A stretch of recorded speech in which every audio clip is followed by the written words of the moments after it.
A boy's unintentional action actually killed his best friend. At this moment, Amy lay motionless on the ground. Paul thought it was Amy's prank, but the more he looked, the more something seemed wrong, so he hurried over to check Amy's breathing. Paul tried many methods but couldn't wake Amy up. Then he ran home as fast as he could, but he stopped after not running far, thinking he couldn't leave so impulsively. So he came up with a good idea. He went back to Amy's side again. He decided to hide the truth, so he struggled to drag Amy to a big pit. Without hesitation, he pushed Amy down, because very few people would come here. He hid his companion's body here. No one would ever find it. Then he quickly left that place. Just as he was crossing a road, a truck came slowly. Paul was afraid of being seen by the truck driver. He hurriedly hid behind a tree, but the truck driver didn't notice him. Paul returned home safely, having had a narrow escape. As soon as he sat down, he suddenly noticed there was a cut in his clothes, but he didn't know when it happened. To destroy the evidence while his mother was not at home, Paul secretly hid the clothes under the bed. At this moment, suddenly, someone knocked at the door. When he opened it, he saw it was the boy's mother. At this time,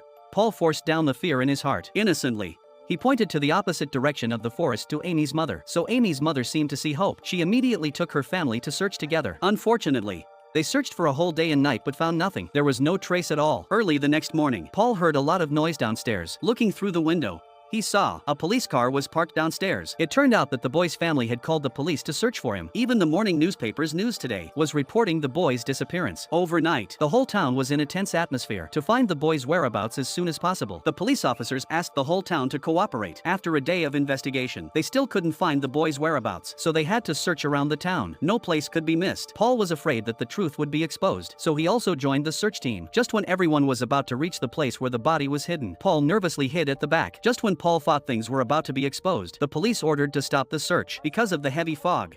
For everyone's safety, they decided to search again tomorrow. When the boy got home, he was surprised to find the clothes under the bed were gone. At this point, the boy's mental state became extremely tense. He hurriedly started searching. When going downstairs, he accidentally found his mother was mending the down jacket. From Paul's abnormal behavior these days, his mother could roughly guess the boy's accidental disappearance must be related to her son. Paul went back to his room, hid in bed and cried secretly. He was afraid that when he woke up tomorrow, the truth about his killing would be revealed. Late at night, the sky began to rain heavily with strong winds. Paul opened the door and was horrified to find